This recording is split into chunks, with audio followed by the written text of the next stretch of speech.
Arthur Morgan's relationship with Javier Escuella is one of the most quietly tragic dynamics in Red Dead Redemption 2, because it's built on genuine camaraderie early on and slowly fractures under the weight of loyalty, ideology, and denial. At the start of the game, Javier feels like one of Arthur's natural allies. He's competent, respectful, and shares Arthur's skepticism toward authority and government power. Javier isn't just another gun in the gang, he's thoughtful, political, and deeply loyal to Dutch's vision of freedom. That shared loyalty is what bonds him to Arthur at first, but it's also what ultimately drives them apart. Early in the story, Arthur and Javier work together seamlessly. They rescue Sean together after he's captured by bounty hunters, and the mission makes it clear that Javier trusts Arthur with his life. Javier is calm, methodical, and dependable, and Arthur treats him as an equal rather than a subordinate. Around camp, their conversations often touch on Javier's past in Mexico, where he fought against oppressive forces and became an outlaw, not just for survival, but for ideology. Arthur listens. He may not fully buy into Javier's revolutionary mindset, but he respects it. Javier isn't violent for fun. He believes the world is cruel and that resisting it is justified. Early Arthur, still loyal to Dutch and the gang, understands that logic. That shared understanding becomes even clearer during quieter moments like fishing or traveling together. Javier is reflective, often speaking about freedom and how people like them don't belong in the world that's coming. Arthur, while less idealistic, doesn't challenge him. At this point in the story, Arthur still believes the gang can survive if they just keep moving, and Javier's unwavering faith in Dutch reinforces that belief. Javier sees Dutch as a leader who stands against corruption, and Arthur still wants to believe that's true. The turning point in their relationship isn't sudden, it's slow and painful. As Dutch becomes more erratic and paranoid, Arthur begins to question him openly. Javier doesn't.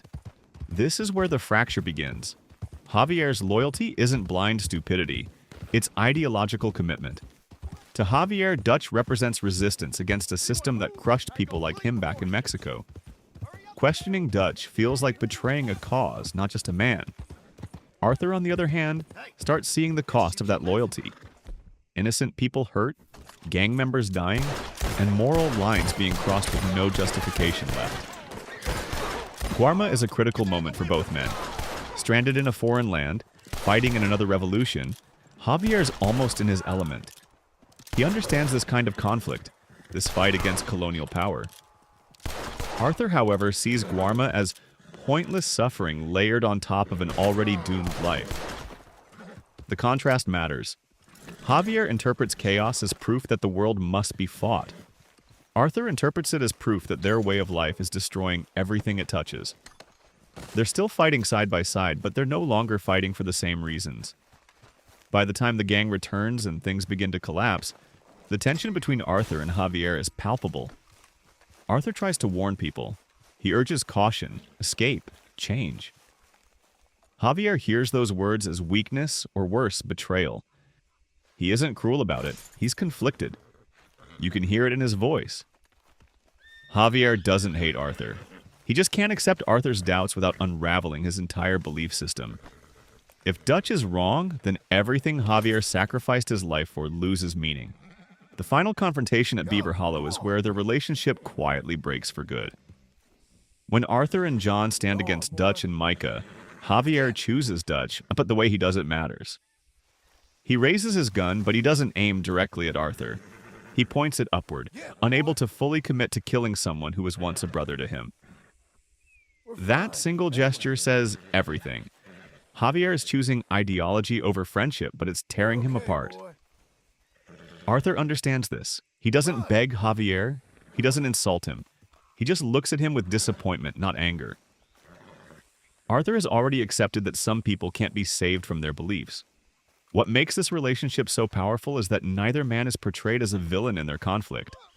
Arthur grows morally and learns to let go of blind loyalty.